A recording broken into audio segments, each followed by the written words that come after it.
السلام علیکم پاکستان، حمید نقیبی آپ کی خدمت میں حاضر ہے۔ ناظرین، آپ کے سامنے دو تصاویر ہیں۔ ایک طرف دبئی کے سنہرے ٹاورز، شاندار مالز اور دنیا کی مہنگی ترین عمارتیں، دوسری طرف افریقہ کا ایک ملک جہاں بچے بھوک سے بلک رہے ہیں، گاؤں مٹی میں دفن ہو رہے ہیں اور زمین کے نیچے چھپا ہے سونا ہی سونا۔ جی ہاں، وہی سونا جو دبئی کی مارکیٹوں میں چمکتا ہے، وہی سونا جو عالمی بینکوں میں سرمایہ بنتا ہے، اور وہی سونا جس کے لیے سوڈان کے صحرا میں لاشوں کے انبار لگ چکے ہیں۔ اور آپ نے صرف اور صرف سوڈان کے بارے میں یہ سنا ہوگا کہ وہاں لوگ بھوک سے بلکتے ہیں، غربت ہے۔ دنیا کے غریب ترین ممالک میں سوڈان کا شمار ہوتا ہے۔ لیکن کیا آپ جانتے ہیں کہ سوڈان سونے کی دولت سے مالا مال ہے؟ ایک ایسا ملک جس کی زمین کے چپے چپے پر سونا موجود ہے۔ ویسے تو سوڈان میں 30 برس سے حالات ایسے ہی چلے آ رہے ہیں کہ یہ ملک خانہ جنگی اور بیرونی قزاقوں کی لوٹ مار سے متاثر رہا ہے۔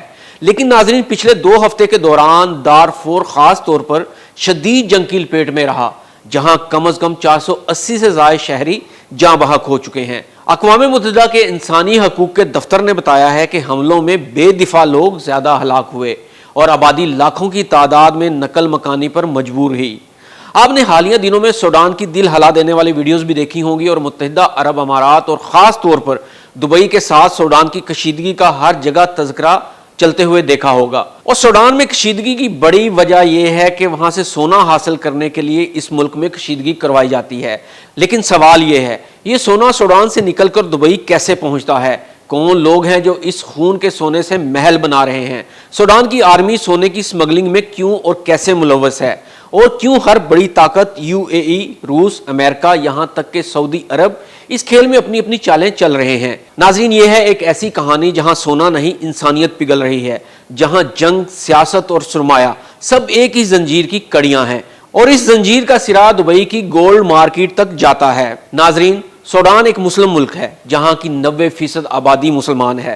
رقبہ کے لحاظ سے سوڈان دنیا کا تقریباً 18واں بڑا ملک ہے۔ یہ براعظم افریقہ کا 3را بڑا ملک ہے۔ سوڈان افریقہ کے ان چند ممالک میں سے ہے جن کے پاس بے پناہ قدرتی وسائل موجود ہیں۔ اندازہ ہے کہ سوڈان کے صحراؤں میں 1500 ٹن سونا موجود ہے۔ ہر سال تقریباً 80 سے 90 ٹن سونا نکالا جاتا ہے۔ مگر اس کی حیران کن بات یہ ہے کہ یہ سونا حکومت کے خزانے میں نہیں جاتا، بلکہ اس پر قبضہ ہے ایک طاقتور ملیشیا کا، جسے ریپڈ سپورٹ فورس یا RSF کہا جاتا ہے۔ RSF کا سربراہ محمد حمدان داگلو اور معروف حمیدتی ایک خانہ بدوش چرواہا تھا، لیکن آج وہ سونے کا بادشاہ بن چکا ہے۔ حمیدتی کی ملیشیا نے شمالی دارفور اور کوردوفان کی بڑی کانوں پر قبضہ کر رکھا ہے۔ یہی وہ علاقہ ہے جہاں مزدوروں کو زبردستی اور بچوں کو غلام بنا کر سونا نکلوایا جاتا ہے، اور پھر یہ سونا غیر قانونی طور پر اسمگل ہو کر دبئی پہنچتا ہے۔ اس سے پہلے کہ ہم بات کریں دبئی میں یہ سونا کیسے پہنچتا ہے، تو یہاں پر ایک اہم سوال جنم لیتا ہے کہ سوڈان کی حکومت اور فوج کہاں ہے؟ وہ حمیدتی کو کنٹرول کیوں نہیں کر پا رہی؟ تو آئیے دیکھتے ہیں۔ سوڈان کی فوج جو بظاہر ملک کی حفاظت کی ضامن ہے، در حقیقت اقتدار اور دولت کی جنگ میں بری طرح الجھ چکی ہے۔ جنرل عبد الفاتح البرہان کی زیر قیادت یہ فوج کئی برسوں سے اقتدار پر قابض ہے، مگر ملک میں امن قائم کرنے میں مکمل طور پر ناکام رہی ہے۔ اس کی ایک بڑی وجہ یہ ہے کہ فوج خود اندر سے تقسیم اور بدعنوانی کا شکار ہے۔ کئی فوجی اعلیٰ افسران پر الزام ہے کہ وہ سونے کی غیر قانونی کانکنی اور اسمگلنگ کی نیٹ ورک میں براہ راست شریک ہیں۔ ان کے مقامی کمانڈر بعض اوقات RSF ملیشیا کے ساتھ خفیہ لین دین کرتے ہیں تاکہ کانوں سے نکلنے والا سونا سرکاری ریکارڈ میں نہ آئے۔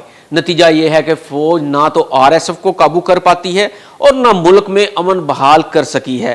حقیقت یہ ہے کہ فوج کے کچھ حصے اسی سونے کی کمائی سے بہت زیادہ طاقتور بنے ہوئے ہیں، اور یہی مالی مفاد انہیں جنگ کے خاتمہ سے دور رکھتا ہے۔ یوں سوڈان کی فوج آج خود ایک فریق بن چکی ہے، امن کی محافظ نہیں بلکہ دولت اور اثر و رسوخ کی دوڑ کا حصہ۔ تو ناظرین، آئیے اب بات کرتے ہیں کہانی کے چونکا دینے والے حصے پر کہ سونا دبئی تک کیسے پہنچتا ہے۔ اقوام متحدہ کی رپورٹس کے مطابق سوڈان کے 80% سونے کی برآمد دبئی کے ذریعے ہوتی ہے۔ یعنی اگر آپ دبئی کے گولڈ شاپ میں جائیں تو ہر 10 سونے کے زیورات میں سے 8 کا ماخذ سوڈان ہے۔ لیکن دلچسپ بات یہ ہے، یہ سونا زیادہ تر رجسٹرڈ نہیں ہوتا، نہ ٹیکس، نہ کسٹم، نہ کاغذی ثبوت۔ سوڈان کے اندر RSF ملیشیا کانوں سے سونا نکالتی ہے، دبئی کے فری زون ایریاز میں لایا جاتا ہے وہاں ریفائن کر کے اسے قانونی شکل دی جاتی ہے اور پھر یہی سونا آگے عالمی مارکیٹ میں جاتا ہے، یعنی غیر قانونی سونا قانونی دولت میں بدل جاتا ہے۔ یہی وہ گولڈ روٹ ہے جو جنگ کو زندہ رکھتا ہے۔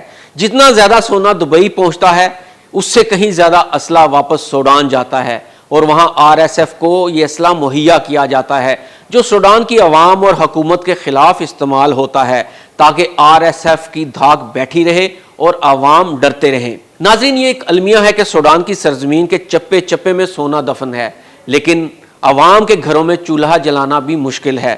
جہاں قدرت نے خزانے برسائے وہاں انسانوں نے لالچ اور طاقت کی جنگ چھیڑ دی۔ سونا جو عوام کی خوشحالی کا ذریعہ بن سکتا تھا آج غریبوں کی بدقسمتی بن چکا ہے۔ ملک میں اشیاء خورونوش کی قیمتیں کئی گنا بڑھ چکی ہیں۔ لاکھوں لوگ اپنے گھر بار چھوڑ کر کیمپوں میں رہنے پر مجبور ہیں اور بچے اسکول کی بجائے بھوک سے لڑ رہے ہیں۔ سوڈانی کرنسی کی قدر اتنی گر چکی ہے کہ تنخواہیں ایک ہفتے کے راشن کے بھی برابر نہیں ہوتی۔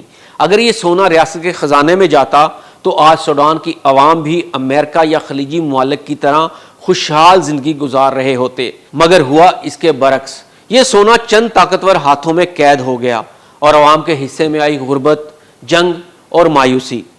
ناظرین، یہ کہانی صرف سوڈان کی نہیں، یہ ہر اس ملک کی کہانی ہے جہاں دولت زمین کے نیچے ہے اور طاقت زمین کے اوپر بیٹھ کر اس کو لوٹ رہی ہے۔ سوڈان کے سونے نے دبئی کو چمکا دیا، مگر سوڈان خود تاریکی میں ڈوب گیا۔ یہ ہے نیا عالمی نظام جہاں بندوق کی نال پر تجارت اور انسانی موت پر سرمایہ کھڑا ہے۔ سونا چمکتا ضرور ہے، مگر جب وہ خون سے تر ہو تو اس کی چمک روشنی نہیں بد دعا بن جاتی ہے۔ حمید نقیبی کو اجازت دیجیے، اللہ حافظ۔